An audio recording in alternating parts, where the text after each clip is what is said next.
సౌందర్యలహరి 92వ శ్లోకం.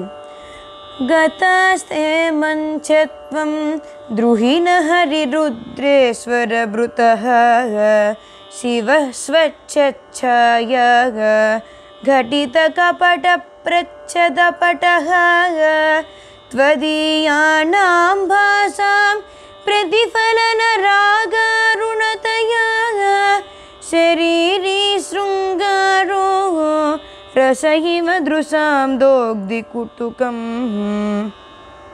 అమ్మా, పరమశివుడు నీకు మంచపు పలకలాగా అమరి ఉన్నాడు.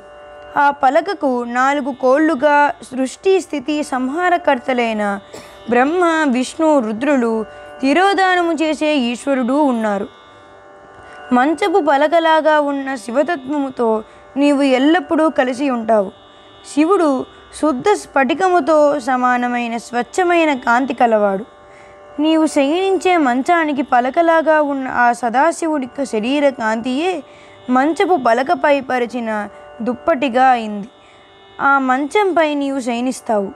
అందువల్ల నీ దేహం యొక్క అరుణకాంతి ప్రతిఫలించడం వల్ల ఆ సదాశివుడి కాంతి నీ కాంతితో తాదాత్మ్యము చెందింది. అందువల్ల శివుడి తెల్లని కాంతి ఎరుపెక్కింది. అప్పుడు సదాశివుడు మూర్తిభవించిన శృంగార రసము అన్నట్లుగా ఎర్రగా కనబడి నీ కళ్ళకు ఆనందమును కలిగిస్తున్నాడు.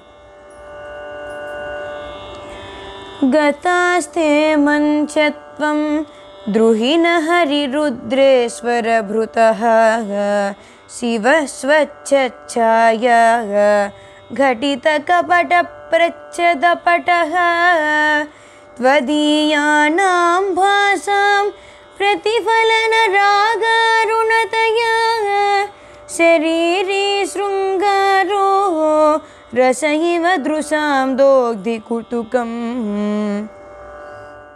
సౌందర్యలహరిలోని 92వ శ్లోకాన్ని బ్రహ్మముహూర్త కాలంలో 1000 సార్లు జపించి క్షీరాన్నము, పాయసము, తేనె నైవేద్యంగా పెట్టాలి. తాంబూలం కూడా అమ్మవారికి నివేదన చేయాలి. ఈ విధంగా 45 రోజులు జపాలు పూజలు చేసిన తర్వాత ఆఖరి రోజున యథాశక్తిగా భోజనం పెట్టి ఓం హ్రీం హ్రీం హ్రీం అనే యంత్రాన్ని త్రికోణంలో చేయించి మెడలో ధరిస్తే వారికి రాజ్యలాభం కూడా లభిస్తుంది. అంటే మంత్రులు అలాంటి వాళ్ళు ఈ విధంగా చేయించారనుకోండి, వాళ్ళకి ఆ మంత్ర పదవి లభిస్తుంది అన్నమాట. శ్రీమాత్రే నమః.